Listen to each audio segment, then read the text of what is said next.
Assalamualaikum warahmatullahi wabarakatuh, murid-murid semua. Jadi hari ini kita masuk dalam bidang sirah. Tajuk dia meneladani sifat tabligh.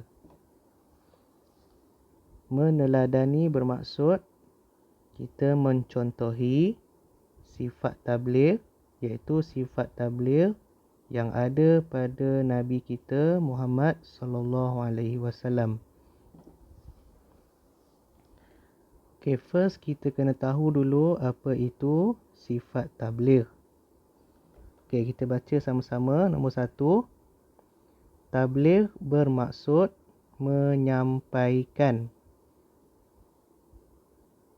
Tabligh merupakan salah satu sifat wajib para nabi alaihimussalam. Mereka menyampaikan wahyu yang diterima daripada Allah Subhanahu wa ta'ala kepada umat mereka. Jadi di sini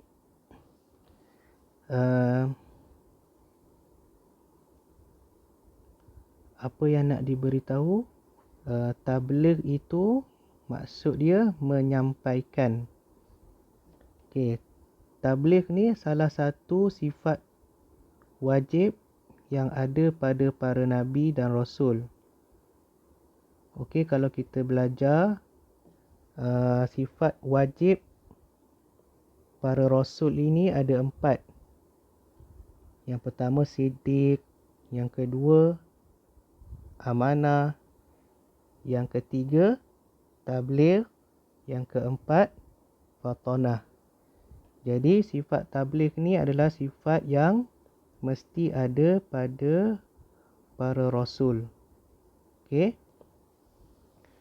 Okey, apa yang mereka sampaikan? Okey, mereka menyampaikan wahyu yang diterima daripada Allah Subhanahu wa ta'ala kepada umat mereka. Jadi mereka menyampaikan wahyu Allah kepada umat, kepada manusia semua. Okey. Jadi para nabi dan rasul, mereka tidak akan menyembunyikan wahyu yang mereka terima daripada Allah. Okey, baiklah, sekarang kita masuk kepada cerita Nabi Muhammad sallallahu alaihi wasallam tentang sifat tablighnya. Okey, kita baca.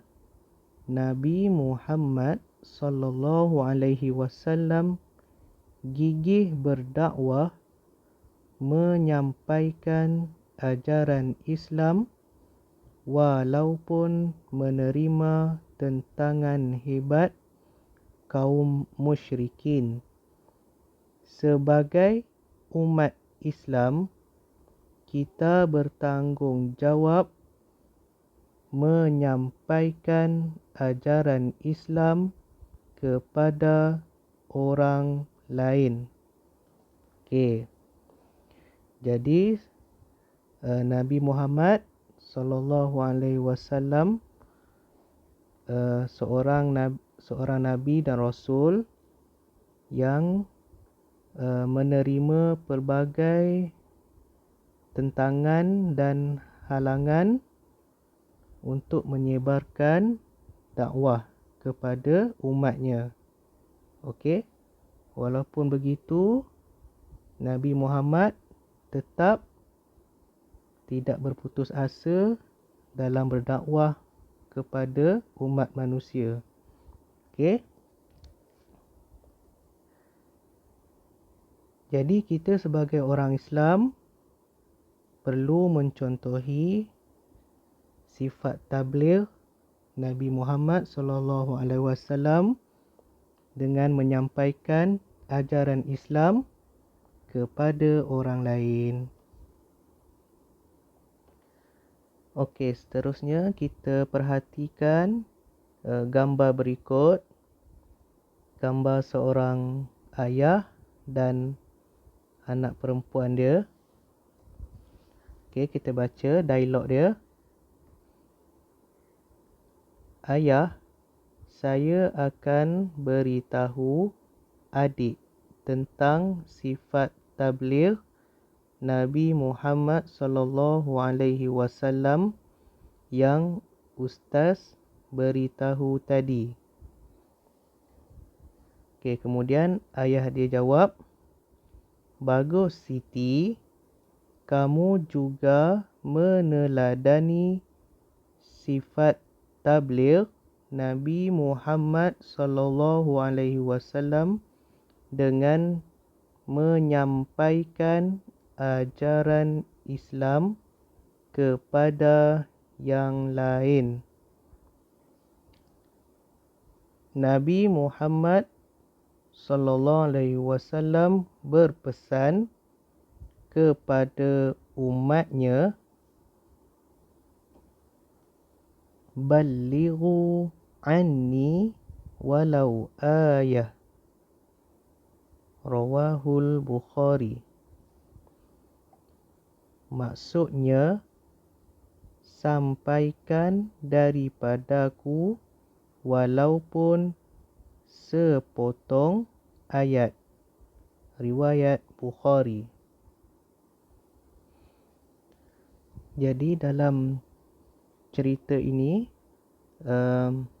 adik Siti ni telah mencontohi sifat tabligh Nabi Muhammad sallallahu alaihi wasallam yang mana dia nak ajar adik dia tentang sifat tabligh yang dia belajar dekat sekolah. Kemudian bapa dia puji Siti ni, dia kata, bagus Siti sebab telah mencontohi, meneladani sifat tabligh yang mana Siti ni rajin untuk menyampaikan ajaran Islam kepada orang lain.